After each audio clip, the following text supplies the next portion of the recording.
Just keep it simple, play the same thing every game. Every time you hear about magical timing attacks and so on. It's not that there is some specific moment in the game where you can actually kill your opponent. So the goons, so I didn't try to force the drop anyway, like unload and kill a few probes for it. Don't do that, that's a terrible idea. I kind of did positional damage, if you can call it this way. You want to attack him, but at the same time his units are escaping and threatening to counter you, so this is what you do. Hello. Today we are gonna go over my week 3 SCUL game versus Jedi 1. It's TPP. I went standard 11 racks 12 gas, as I almost always do. That's actually, in my opinion, pretty good thing to do if you are learning especially. Just keep it simple, play the same thing every game. I'm pretty much playing the same build over and over and over in my games, especially the opening, especially to the point of like the factory and CC. So I mean the factory expand build up to the point where I put down the CC. Every game pretty much is the same. So you should do the same and just master your first 3, 4, 5 minutes of gameplay. So I scouted my Protoss opponent here. I saw he's going range. And because actually in this game my plan was to do like 2 tank push as I usually do. But I actually changed my plans in the middle of it. I see the Nexus, so I know he's going range. So I know now I need a bunker. This is how you can determine whether you need a bunker or not, usually. So if you see the Nexus being put down at like 330, 340, something like that, then you know you need a bunker because his range is gonna be finished at 430. And you absolutely need bunker before 2 goons come to you anyway. But in case if he didn't go for range, he can still have the goons at your face at the same timing, but because he doesn't have a range for longer time, you can actually make more units, more marines, tank. Sometimes you can just survive without it, especially if you threat that you can run by with vulture. But in this case, you absolutely need a bunker, because otherwise he's just gonna kill you with range. Terran has no counterplay to ranged goons until he has tank. And even then, it's pretty hard to defend like goons that are gonna be rallied at your front. So here I decided to actually go for it with the vulture. It's not always the best idea. I actually don't recommend that, to be fair, but I wanted to try it in this game. And yeah, I wasn't satisfied with the result. I only got 1 probe, and this is very often how this is gonna end up. That's why I don't think it's a good idea to actually go for such run by. In my opinion, it's much better to just go and use your mines on your in the expansion of the Protoss, or alternatively on your path to him if you were like afraid of DTs or something. But in this game I knew he's not gonna go DTs because I saw the rob on the second gate. Anyway, but that's also because of the runway. So it was some value in it that I went, right? Because I saw this. But because this is standard, it's not gonna give me any real advantage. Anyway, if I saw DTs, then I could say that it was completely worth it. Because then I would be able to prepare much, much better. But in this case, since he's playing standard, the value of this vulture is like mediocre. But it's still good. It's something. It's not. It wasn't completely wasted. So I wanted to go for this attack with 2 tank push, but first of all I didn't have enough marines, and I also attacked pretty badly. We can actually take a look again how this looked like. So here I'm waiting for my second tank. I only made 1 more marine, so I have 4 marines, 2 tanks. And this is just not enough, especially because my tank went forward like that and he correctly attacked my tank. He could probably kill it right there, and he should do that for sure. So that was a big mistake, but I realized quickly, I pulled back. Yeah, I saved the situation a little bit, but he could play that better, certainly, and then I would be one tank less. So I wasn't playing this game perfectly by any means. So for example, this is starting a little bit late. I have second factory. So look what I did there. That's a very good like tip for you if you have trouble spending your resources. So for example, it is a moment for a tank for you to make, but you don't feel like you have gas or minerals. Just make another unit. It's better than not doing anything with this factory. I use my vulture to secure this location with mines. Now I'm gonna check this one. So I can see now he's not having third base, right? So it's already a good situation for Terran. It's after 7 minutes, right? And he still doesn't have third, so that's pretty good for me. And now all I do is what I like to do, because I'm planning to always go for like this 5-6 fact, right? So what I'm doing here is I will make tanks and Goliaths, up to 4 Goliaths, basically. And then usually this is my timing for an attack. Because I'm playing this build with intention in mind that he's gonna go shuttle or something like that. Something like that, I mean shuttle specifically. This is the best approach if he goes shuttle. If he doesn't go shuttle, usually Goliaths are not the best choice, but they are still fine. So you cannot know whether he's gonna go river, for example. But if he won't go river, Goliaths are still useful. They can kill observers, they can support other units as well. So this is not the end of the world. And usually nowadays there will always be a shuttle. If not river, then with zealots. So they are pretty useful regardless, almost always. This would be only bad if he literally like massed goons and did nothing else. But that's very rare. And even in this case, Goliath still presents some fighting power regardless. So it's not that bad. But as we can see, he went for a shuttle. I made charm boosters, the range for Goliaths. And yeah, as always, Academy, Armory, eBay, second gas, before more factors. So this is what I do every game. Like I mentioned at the beginning of the video, this is my way of playing. I always do that. First I go for 2 fact, then I make all those tech buildings, and then I make factories. And look, my resources are already accumulating because I'm gonna go additional 4 factories there. Yeah, so as you can see, 4 more facts. Actually, pretty good tip. Only keep 1 tank in your nut, and the rest of your units can be in your main. This is much better for defending any kind of shuttle drops with like reavers, zealots, etc. Basically anything. Even like versus DT drop is good to cover your turrets as well, right? So you only need 1 tank here because if you think about it, what can happen here? Like almost nothing, right? If he frontal attacks you, it's still almost always better to have those units here. You can siege there, go with tanks over here, siege. Like you will defend easily, but main is tricky to defend, especially on maps with ramp. It's better, I mean, because then you have this high ground as well. So here I did a little poke. I wanted to see whether he's containing me with reavers. Killed an observer. And now my timing will be when those 2 tanks are out. And I'm going. I actually didn't hotkey them up. But regardless, this is very important timing-wise.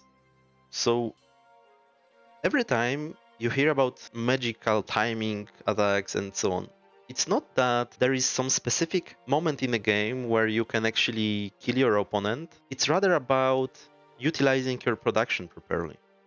Because all of those attacks that Terran can do against Protoss or Zerg will be dependent on your control. So there will be never something like if you attack at X amount of minutes, then you win or you have huge advantage. It doesn't really work like that. You can have some specific like good timings in general. So for example, attack pre-observer, right? That's good because he doesn't have observer yet. But when it comes down to those mid-game pushes, it's not about the time frame where you attack. It's rather about your production. So for example, when your 2 tanks are going out of the factory, then you go. Or you wait a round of vultures and then you go, because this is the moment where you are the strongest, right? Because your units just produced, so then you go with them. same is regarding those factories, right? I added 4 factories, so it would be the best for me to wait for at least one cycle of production, right? To wait for those 4 vultures. Because otherwise, if I attack before that, then I don't have those vultures in my army. So that's pretty important concept overall, for Terran especially, but also for PvZ, for example, I would say that's very important. So when your round of goons is finishing, then go and attack there, something like that. Yeah, now I'm taking them and I'm going. So my goal now is to, yeah, like you can see, I sent those vultures first. That's intentional because those vultures are scanners for me. So I sacrifice them for information where the Protoss army is. I can use scanners as well, but if I remember correctly, I didn't have much energy on these. So because I used at least one scanner to kill observer, right? And I want those observers in case of him having DDs and so on. Because if I use the scanner and he has DDs, this push is completely dead, so I cannot allow for that. So I prefer to use those vultures and use them to give me information. And now how I do that is that I literally have, I don't have hotkeys on this replay, but I have my Goliaths on 3, hotkey number 3 I mean, and I just right click the shuttle, regardless of anything, and then I control my other units. So the Goliaths are completely on autopilot, and they just want to kill the shuttle.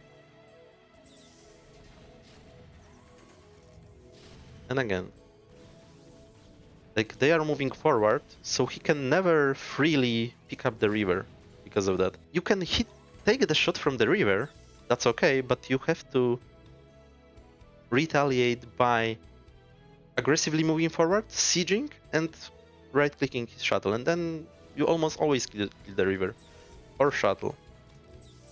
So you basically trade, but reavers of course are very expensive, so it's and crucial for Protoss for defending all those pushes very often. So if you can learn how to fight versus reavers, it would be one of the best assets you can have versus those Protoss players, because majority of them relies on the reavers for defending this. Yeah, and this is pretty much game over, right? Because my tank production was pretty good, and I like the tank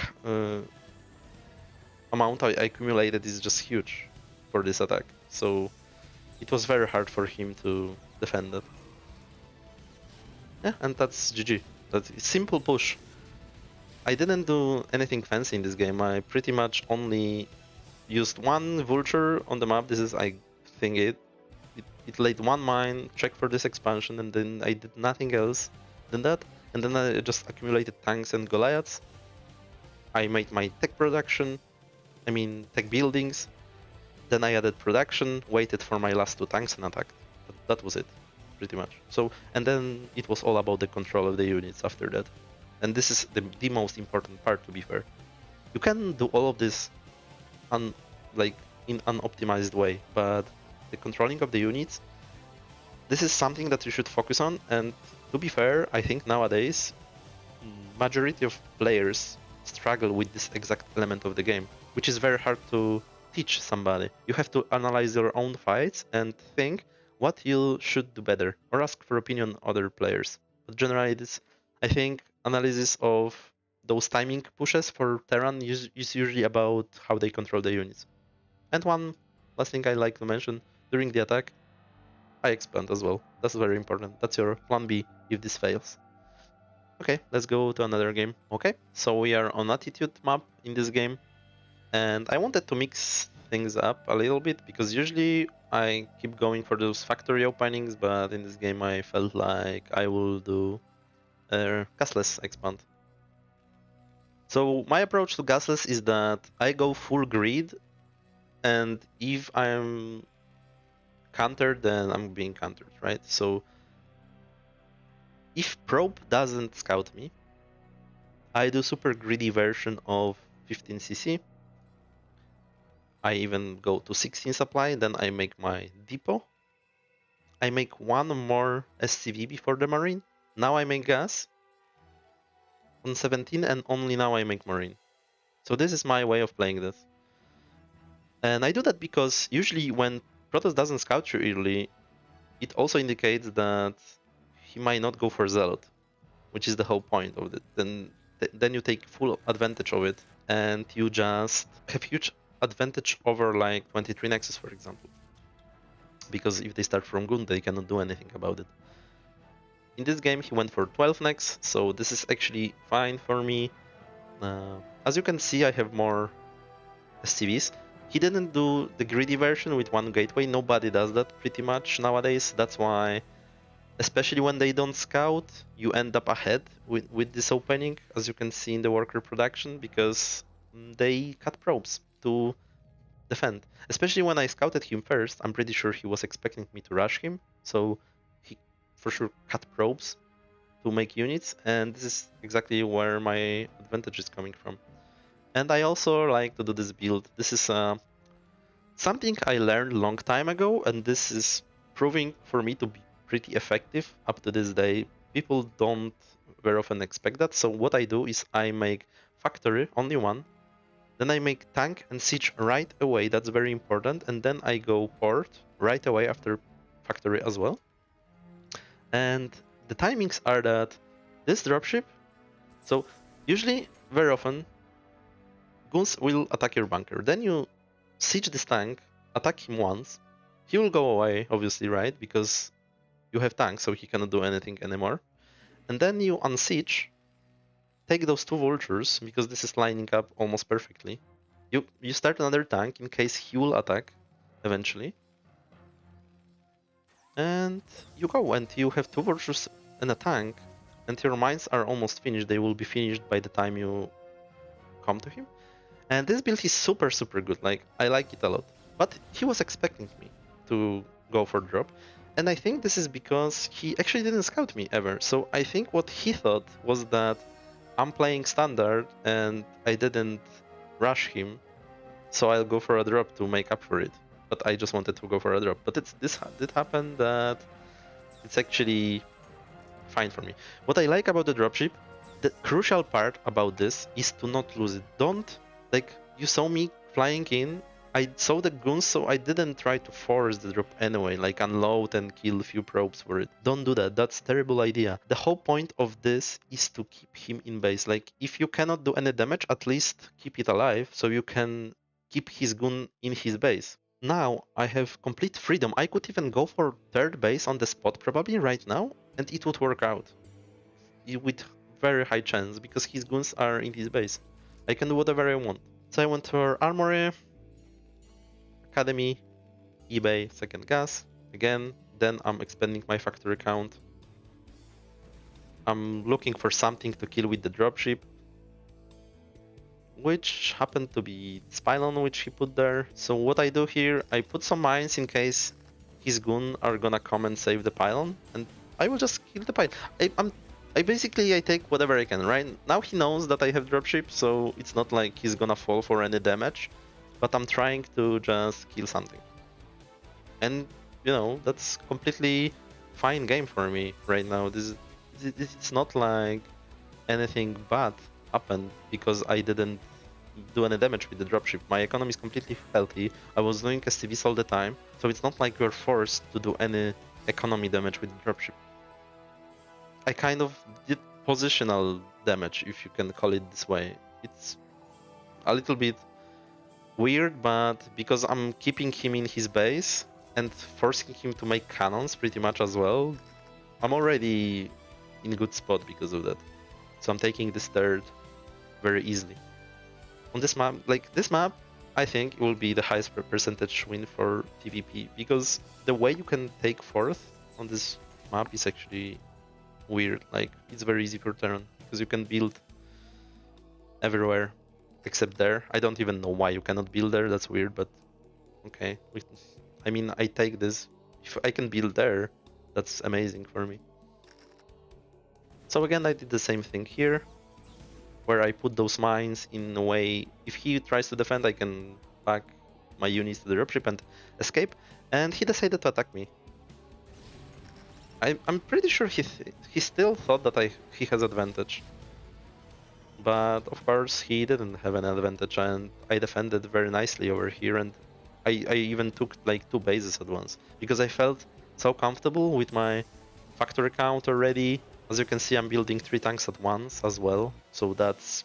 This next attack will be huge in tank count. We have 4 bases suddenly. It's great. This map is super good for Terran in my opinion. One of the best maps probably in the past years. At least for now I have this opinion. Yeah, he sent the probe, he wanted to expand, but like my units are here. I don't even care about them that much anymore. Yeah, so I'm trying to max out basically right now.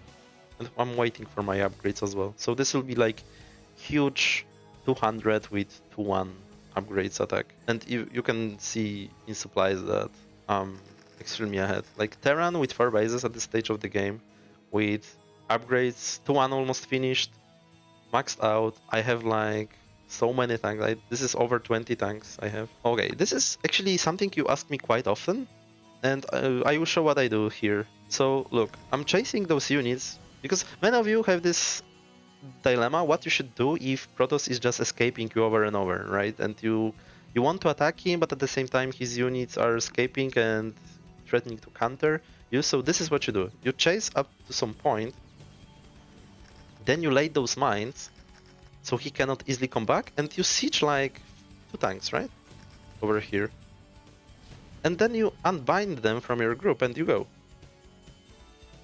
And look how annoying this is for him. Like, this is only 2 tanks, but of course those are gonna trade favorably for you. They don't have to kill this army at all. They have to just trade favorably. And of course they will.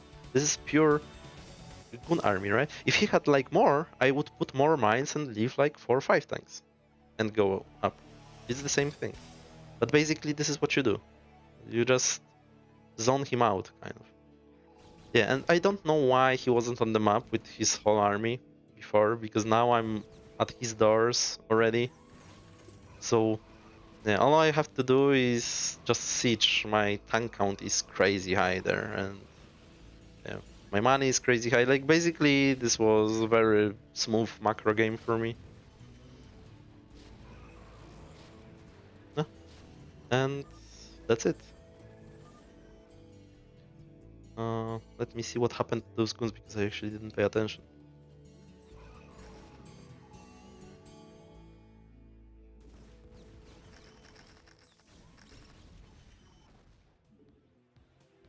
Okay, I guess he wanted to go around. Yeah, so this tank even... Yeah, so as you can see, this is very annoying for Protoss. Like even in this small example, he lost something.